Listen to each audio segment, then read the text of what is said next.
신명기의 핵심 메시지는 마음을 다하고 뜻을 다하고 힘을 다하여 하나님을 사랑하라는 것입니다. 그리고 이것은 우리가 지켜야 할 규칙 정도가 아니라 우리의 삶을 채우는 양식이며 지혜가 되어야 하고 또 우리의 자연스러운 본능 또 우리가 진정 원하는 소원이 되어야 합니다.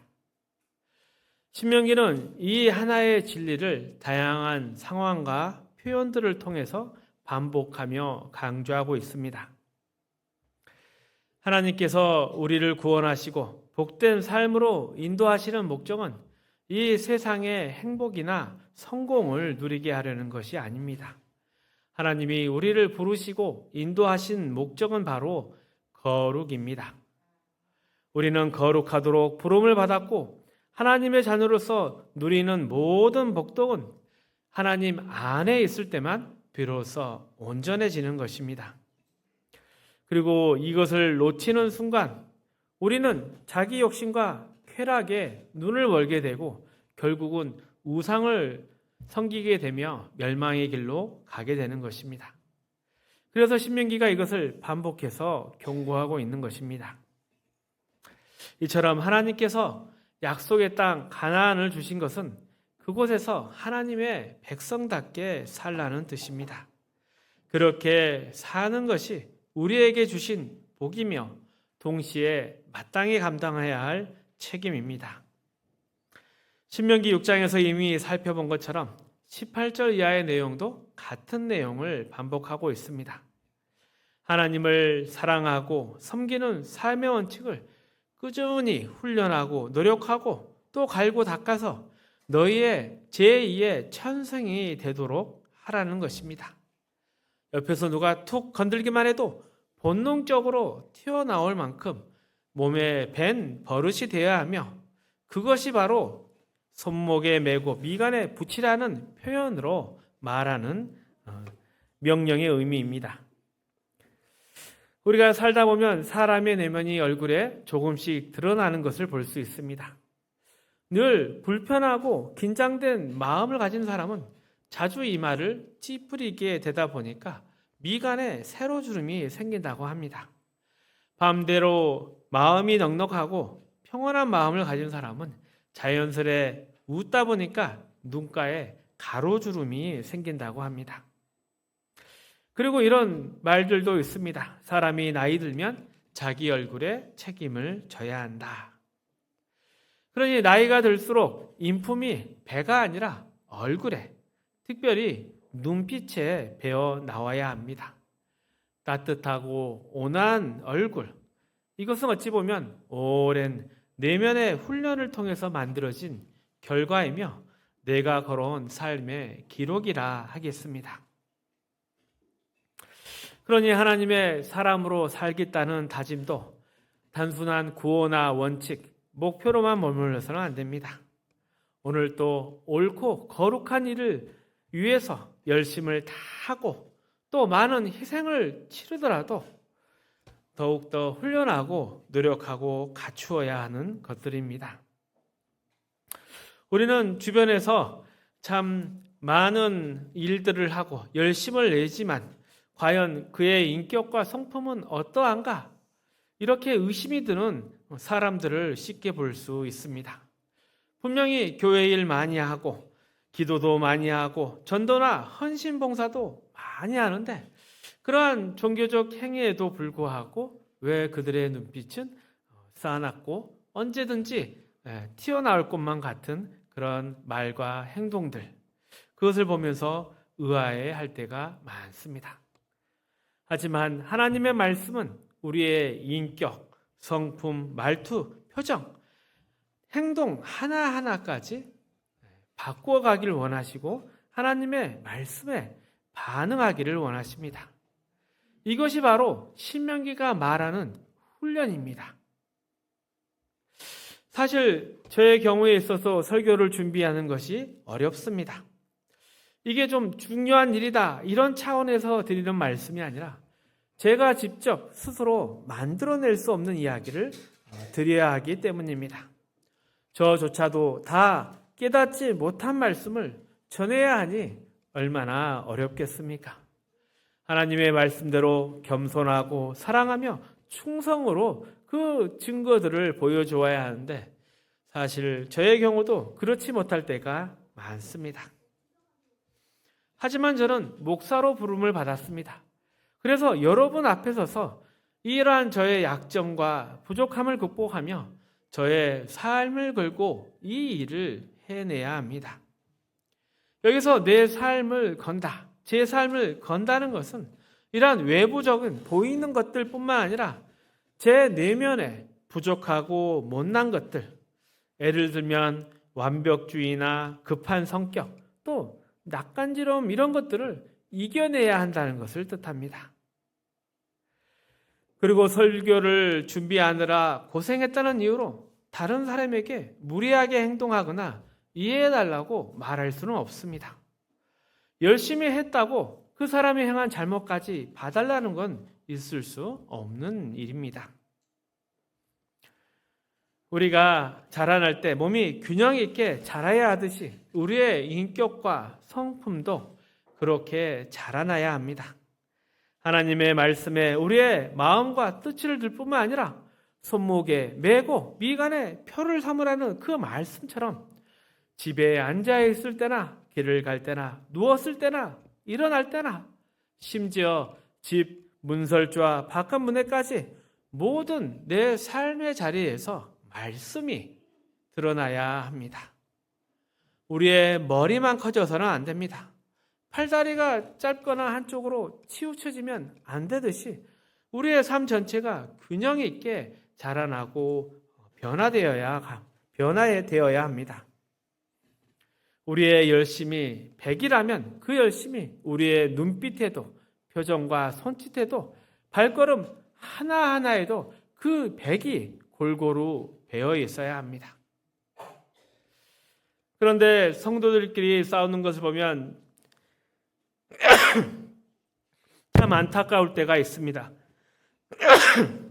옳은 일을 한다고 열을 내지만 정작 마음가짐이나 상대를 대하는 것들 그리고 듣는 것들에는 꽝인 경우가 많기 때문입니다. 의욕과 열심은 가득한데 눈과 귀가 없고 팔다리 없이 그냥 자기 멋대로 굴러가는 것과 비슷합니다. 디모데후서 4장 1절 2절의 말씀입니다. 우리 한번 같이 읽어봅니다.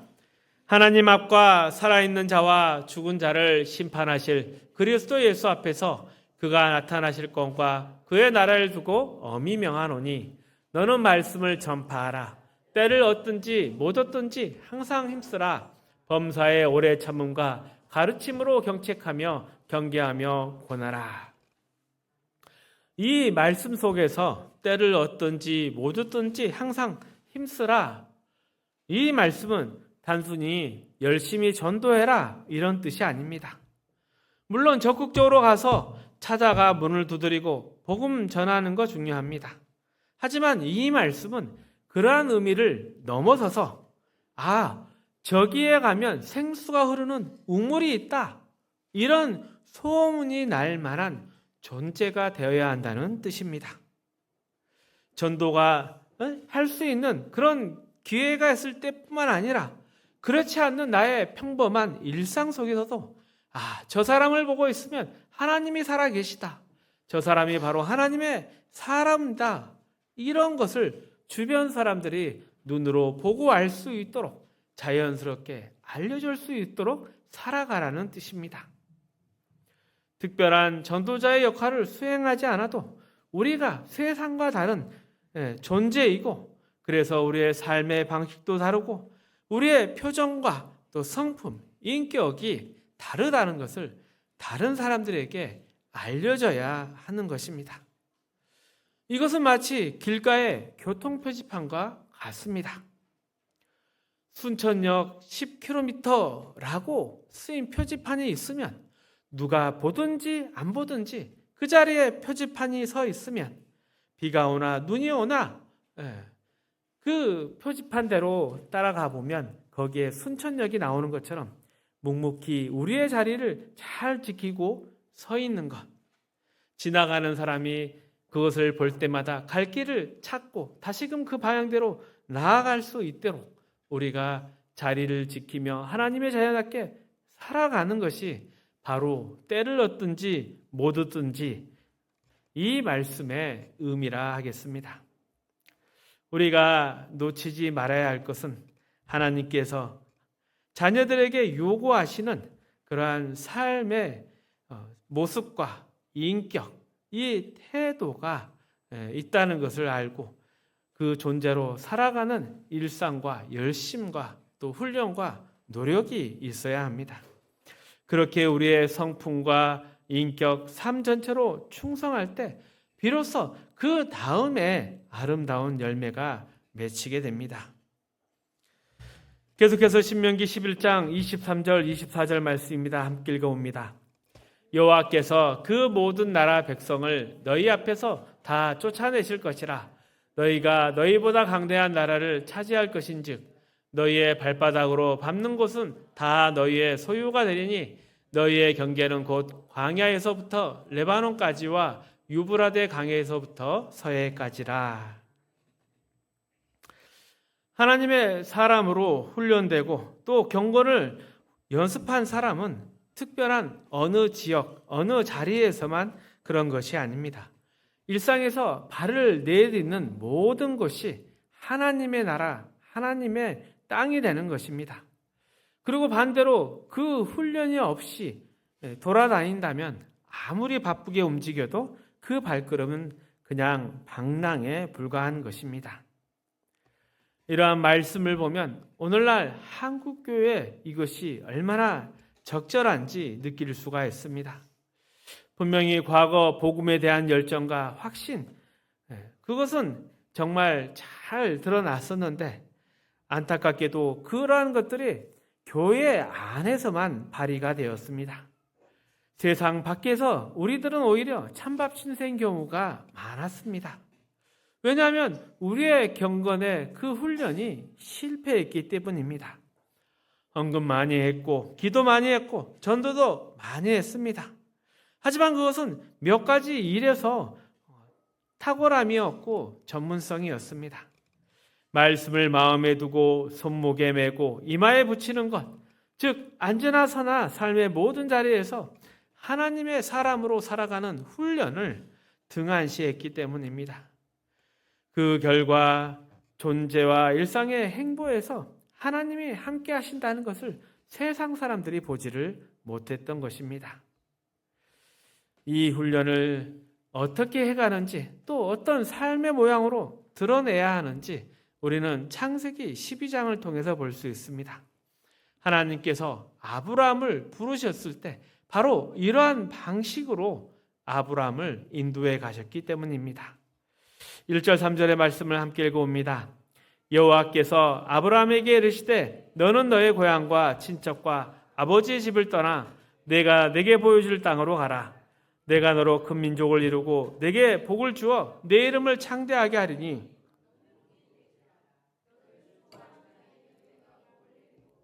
너를 저주하는 자에게는 내가 저주하리니 땅의 모든 족속이 너로 말미암아 복을 얻을 것이라 하신지라.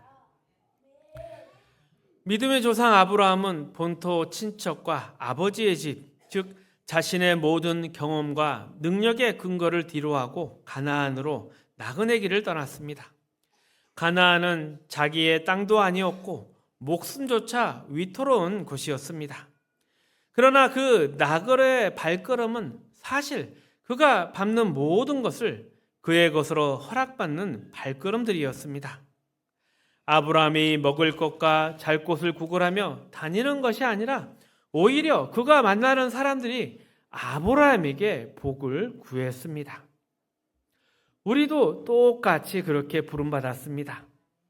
이스라엘 백성이 가나안 안으로 들어올 때 자기 땅과 자기 소유를 가진 가나안 원주민들이 오히려 이스라엘 앞에 벌벌 떨었습니다.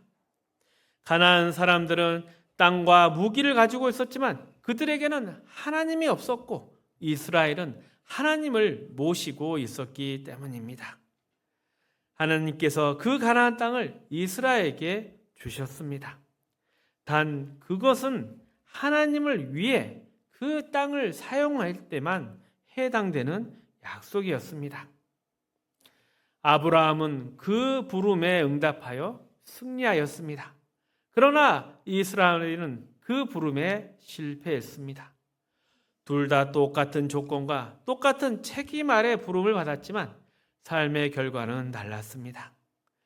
이스라엘은 하나님이 왜 자신들을 부르셨는지, 또 무엇을 힘입어 살아가야 하는지, 어떻게 살아야 하는지를 놓쳤기 때문이었습니다. 많은 사람들이 오늘날 우리나라의 경제적, 사회적 위기를 결정합니다. 그러나 진짜 위기는 어찌 보면 형편이 조금 나았을 때였던 것 같습니다. 우리의 진짜 위기는 하나님이 이 땅을 외면하시는 것입니다. 좋은 경제, 사회적 기회를 갖지 못한 것 안타까운 일이지만 그것이 치명적인 불행은 아닙니다. 진짜 문제는 하나님께서 이 땅에 긍휼과 자비를 베푸시느냐 그렇지 않느냐에 있으며, 그것은 언제나 이 땅의 의인이 되는 우리의 책임입니다. 돈이 많아야 신앙생활 더 잘할 수 있다고 생각한다. 그러면 경제가 생각하는 것이 아니라면 경제가 어려워지거나 겁낼 이유가 없는 것이죠. 해외여행을 가느냐 못 가느냐, 더 많이 배웠느냐 못 배웠느냐가 신앙의 조건이 아니라면 우리는 두려워할 것이 없습니다. 오히려 풍요로움이 신앙을 무너뜨린 경우가 많았습니다. 서양의 교회들이 지금의 한국 교회가 텅 비어가는 것도 같은 이유지 않습니까? 어려운 환경에 오히려 하나님께 더 집중하게 만든다는 점에서 풍요보다 더 나을 수도 있는 것입니다. 그리고 사실 우리는 즐겨보지 않았습니까? 인생을 실컷 즐겨봐도 별것이 없지 않습니까? 중요한 것은 하나님을 잘 믿고 또 하나님을 만날 준비를 하면서 부르심을 받은 그때부터 만날 그날까지 하나님의 자녀로서 거룩하게 살아가는 것입니다. 그러니 우리의 신앙을 몇 가지 종교적 행위로만 채우지 마십시오. 우리의 인격, 우리의 삶 전체를 훈련하십시오. 생각과 행동, 본능과 버릇, 표정과 마음속 깊은 곳까지 하나님의 자녀로 바뀌어져 가십시오. 거룩하고 자비롭고 온유하고 겸손하게 목숨을 다해 하나님을 사랑하며 또 의에 주리고 목마른 사람이 되어 가십시오. 또 건드리기만 해도 그런 것들이 자연스럽게 흘러나오도록 우리의 못된 버릇들을 고치고 하나님의 자녀로서 살아가십시오. 모든 사람들이 이것을 알아갈 수 있도록 우리의 삶에서 적극적으로 실천하십시오. 말씀을 정리하겠습니다. 신명기의 핵심은 마음을 다해 하나님을 사랑하라는 것입니다. 이것은 우리의 삶 전체가 하나님의 말씀으로 빚어져야 하는 것을 뜻합니다. 우리는 흔히 봉사나 헌금 같은 종교적 활동에만 집중하는데 하나님이 진짜 원하는 것은 우리의 성품과 말투, 표정 하나하나에까지 온 인격이 하나님을 닮아가는 것입니다. 때를 얻든지 못 얻든지 하나님의 사람으로 살아간다는 것 쉽지가 않습니다. 하지만 머리로 아는 신앙을 넘어 우리 일상의 모든 순간을 하나님 앞에 맡길 때 이 놀라운 변화가 시작이 됩니다. 아브라함은 자신의 익숙한 환경을 떠나 하나님께 온전히 순종함으로써 어디를 가든 복의 근원이 되었습니다. 반면 이스라엘은 가나안 땅이라는 복을 받았음에도 그 본질을 잃어서 결국 실패했습니다. 오늘날 우리도 마찬가지입니다. 교회 안에서의 열심을 넘어 세상 속에서도 하나님과 동행하는 삶을 통해 우리가 만나는 모든 이들에게 하나님의 복을 흘려보내는 진정한 복의 통로가 되시기를 축복합니다.